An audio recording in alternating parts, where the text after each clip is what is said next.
السلام عليكم ورحمة الله وبركاته. تحية طيبة من قناتكم يا كن تكنولوجي، وتحية إلى كل المتابعين الجدد. فمرحبا بكم في هذا الفيديو. إن شاء الله في هذا الفيديو هذا غنجاوب على جميع المشاكل التي قد تواجه المستخدمين في استعمال هذا الجي بي اس هذا. طريقة فهي سهلة إن شاء الله، وغنجاوبكم على جميع المشاكل اللي تقدر تواجهك في استعمال هذا الجهاز، وإن شاء الله ما يبقى عندك حتى شي مشكل في استعمال هذا الجهاز. هذا الجهاز الإخوان كملاحظة مهمة، هذا الجهاز هذا يعني ليس مهمته الأساسية هي التعقب. هو جهاز ديال الحماية ديال الممتلكات الشخصية عن طريق مثلا التسجيلات الصوتية بطاقة الذاكرة اللي كتوضعها داخل هذا الجهاز. وكذلك التحديد ديال الموقع كيكون غير تقريبي، ماشي بواحد الدقة اللي هي يعني كما كيعطيوها لك بعض البرامج الأخرى. لذلك يا إخواني الكرام، إن واجهتكم بعض الصعوبات في استخدام هذا الجهاز في هذا الفيديو فهو موجه إليكم بالخصوص، ولا تقوم بإزالة أي فقرة أو أي جزء من هذا الفيديو لكي تستفيد بشكل أكبر وتستفيد من جميع المشاكل التي قد تظهر لك أو بعض المشاكل التي قد تواجهك في استخدام هذا الجهاز.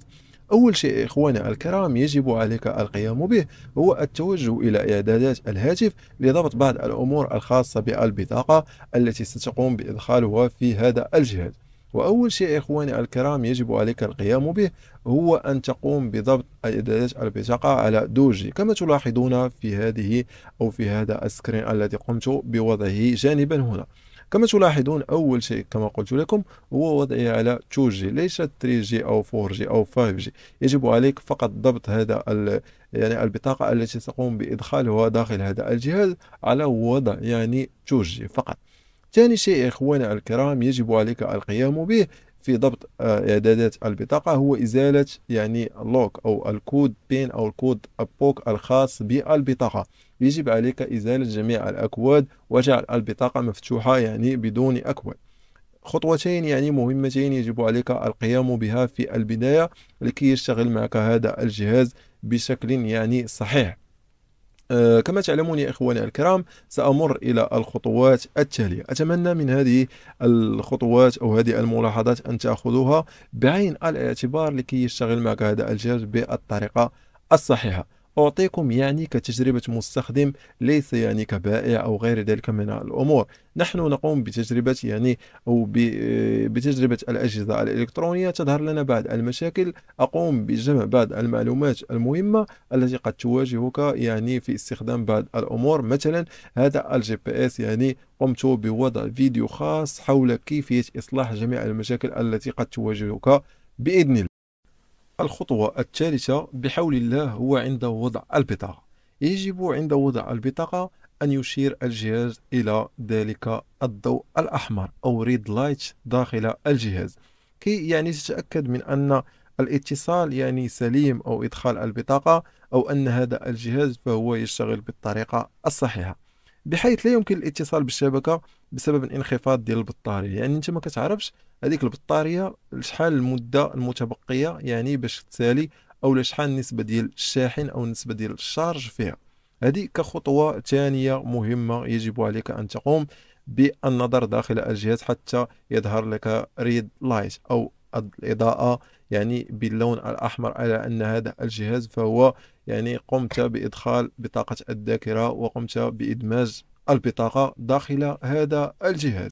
دي الخطوات الإخوة اللي ذكرت لكم في هذا الفيديو بإذن الله إذا تتابعت هذه المراحل كاملة اللي شرحت في هذا الفيديو. علاش قلت لكم ما خصكش تحيد حتى شي جزء الإخوان، حيت كل جزء بطبيعة الحال مرتبط بالآخر. مثلا الضبط ديال البطاقة قبل الإدخال ديالها في هذا الجهاز هذا، أول شيء الإخوان كما قلت خاصك تحيد الكود بين والكود بوك من السباق للبطاقة اللي غتقوم بالإدخال ديالها في الجهاز.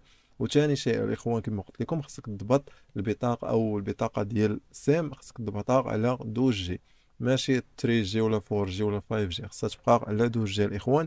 كما كتعرفوا أن الاتصال ديال الشبكة كيتم عن طريق يعني جي بي ار اس، ليس يعني كما التايل سيت اللي كنخدموا به الجي بي اس العادي.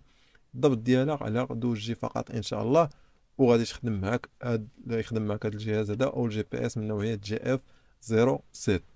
وكثاني مرحله او كثالث مرحله اللي ذكرت الاخوان هي يعني المؤشر ديال الضوء الاحمر كيجيب لك او من الضروري يعني خصك توضع البطاقه وقوم بالادخال ان سيري ديال البطاقه داخل هذا الجهاز هذا قبل العمليه ديال الشحن الاخوان.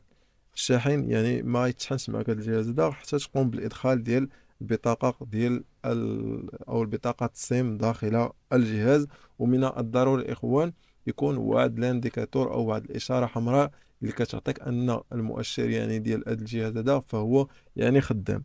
اما بالنسبه للاخوان ديال البطاريه او لا معرفه ان البطاريه واش مشارجيه ولا ما مشارجياش، هو انك كتوضعها بطبيعه الحال في قبل الاتصال يعني ديالك وقبل الارسال ديال الرمز باش تعرف المؤشر شحال باقي مثلا المده ديال الشحن. هو هذاك الرساله النصيه اللي كتصيفط الاخوان واللي كترسل. ولكن الاخوان يقدر يكون مثلا الجهاز يعني ما يعطيك حتى شي اشاره كما قالنا الاخ الاخوان في الكومنتير او في التعليق، يعني قال لك عند ارسال الرمز يعني 4 أو 3 أصفار ما كيعطيه حتى شي حاجه. هذا يكون الاخوان ناتج على يعني ان الجهاز ديالو او الجي بي اس ديالو ما مشارجش او ما مشحونش بالطريقه الكامله، حيث لا يمكن الاتصال بالشبكه بسبب الانخفاض ديال البطاريه اللي كتكون يعني ما عندها حتى شي مؤشر باش تعرف انه واش 50% ولا 60% ولا 70%. الاخوان هذه هي المعلومات ان شاء الله نحاولوا يعني جاوبنا عليها ودرنا لها فيديو خاص ان شاء الله ويشتغل معك هذا الجهاز ان شاء الله. اللي تبعتي هذه المراحل هذو كاملين ان شاء الله يشتغل معك الجهاز بالطريقه اللي هي صحيحه ان شاء الله. وان كانت لديكم بعض التساؤلات وبعض الاقتراحات ما تنسوش خلوها في التعليقات. كذلك الى استفدتي من المعلومات تشاركها مع الاخوان ديالك باش يستافدوا طبيعه الحال. وكذلك يا اخواني الكرام اي مشكل قوموا بالكتابه ديالو في التعليقات نحاولوا نجاوبوا عليه ان شاء الله. واعطيكم فقط كما قلت لكم اعطيكم فقط تجربه مستخدم ليس يعني كبائع ولا هذه من الامور. حنا كنجربوا هذا الجهاز هذا وكنشوفوا مثلا الا بان شي مشكل كنحاولوا نشاركوا معكم باذن الله باش كلشي يستافد ان شاء الله. وطبيعه الحال الى عجبكم الفيديو ما تنساش تخلي معك واحد لايك، تشترك بالقناه، تفعل خاصيه الجرس باش توصل بجديد فيديوهاتنا. ودمتم سالمين ان شاء الله في فيديو قادم بحول الله والسلام.